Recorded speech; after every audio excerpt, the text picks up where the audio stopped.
2 months ago, my coworkers decided that planning our annual charity auction would be a fun team project. Apparently, team project meant dumping every task on me, mocking me for being too serious about it, and then taking the credit once everything was finished. They didn't expect the CEO to find out exactly who did all the work, or what I would do next. I'm Daniel, 29, logistics coordinator. My company runs a charity auction every year where we raise money for local shelters. It's a big deal. Good publicity, big donors, and for some reason, it's treated like a high school group project where everyone volunteers until actual work appears. This year, our team lead Vanessa said, "We'll all divide responsibilities evenly, but Daniel, you're best at organization, so you can handle schedules, vendor communication, item tracking, the digital catalog, the donor list, the volunteer assignments, the equipment rentals, and the auction software." That was everything. The rest of the team picked jobs like crafting decorations, approving color palettes, choosing table centerpieces, playlist curation, which was literally a Spotify mix. Every time I asked for help, someone said, "Relax, Dan, you're overthinking it,"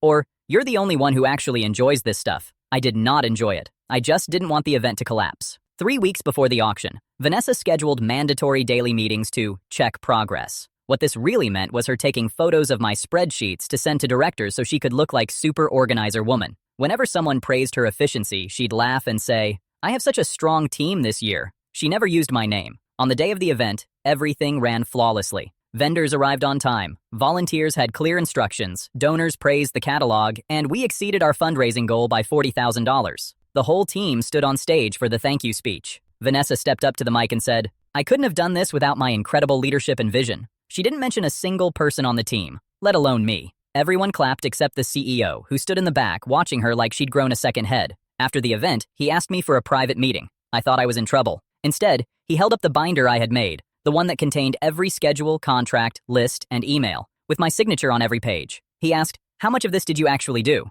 I told him the truth, all of it. He nodded and said, "That matches what vendors and donors told me. Sit tight." The following Monday, an announcement went out. A new permanent position was being created, Director of Community Events, and I was being offered the role. A full promotion, salary bump, private office, my own team. Meanwhile, Vanessa called an emergency team meeting to demand why no one defended her. Half the team admitted they didn't even know what the auction required because they'd pawned everything off on me. She tried to argue that she managed me, but the CEO was already aware she'd left early most days while I stayed late. 2 days later, she was removed from all leadership tasks, pending performance review. Last week, she quietly transferred to another department. Lateral move, no raise, no projects. Now I run the entire charity program with a team that actually wants to work. Vendors contact me directly. Donors know my name. My CEO stops by to thank me personally. And the best part? At next year's auction, I'll be the one giving the speech, while Vanessa sits somewhere in the audience listening to the applause she once stole.